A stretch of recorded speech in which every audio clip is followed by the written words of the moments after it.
Hello mga ka-Health Real Talk!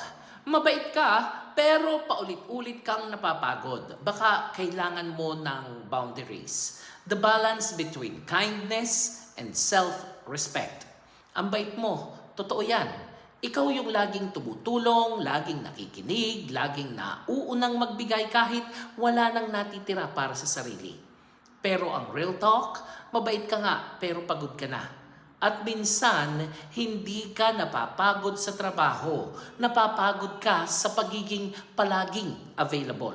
When kindness becomes exhaustion.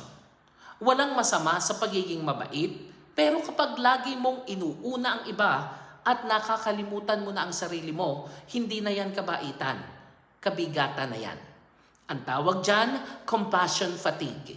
Yung kahit gusto mo pang tumulong, wala ka ng enerhiya kasi ubos ka na. Signs na kailangan mo nang magtakda ng boundaries. Una, lagi kang sumasagot ng oo kahit gusto mo sanang magpahinga. Pangalawa, may guilt ka kapag tinanggihan mo ang isang request. Pangatlo, laging ikaw ang tagasalo ng problema pero wala namang nagsasalo para sa'yo. Pang-apat, naiinis ka na pero hindi mo maipakita kasi ayaw mong makasakit. Pang-lima, lagi kang emotional drained kahit wala ka namang ginawang mabigat na trabaho.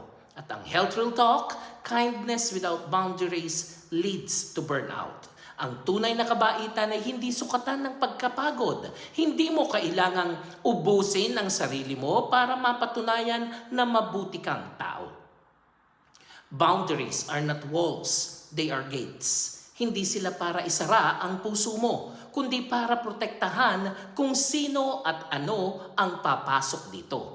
How to set healthy boundaries without feeling guilty? First, learn to say no kindly but firmly. Pasensya na pero hindi ko kaya sa ngayon. Hindi mo kailangang magpaliwanag ng sobra.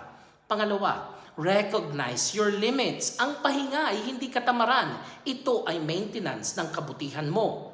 Pangatlo, value your own needs. Hindi selfish ang maglaan ng oras para sa sarili. Self-care is self-respect. Pang-apat, surround yourself with reciprocal relationships. Dapat give and take, hindi give and drain. Pang-lima, protect your peace. Minsan tahimik na paglayo ang pinakamabait mong magagawa. At ang Health Real Talk conclusion, mabait ka pero hindi mo kailangang maging martir. Maaari kang maging mabait nang hindi mo sinasaktan ang sarili mo. Kasi tandaan mo, ang kabaitan na walang hangganan nagiging dahilan ng pagkapagod. At ang taong laging nagbibigay, kailangan din minsan tulungan ang sarili. Kaya kung pagod ka na, baka hindi mo kailangang baguhin ang puso mo. Baka boundaries lang ang kulang.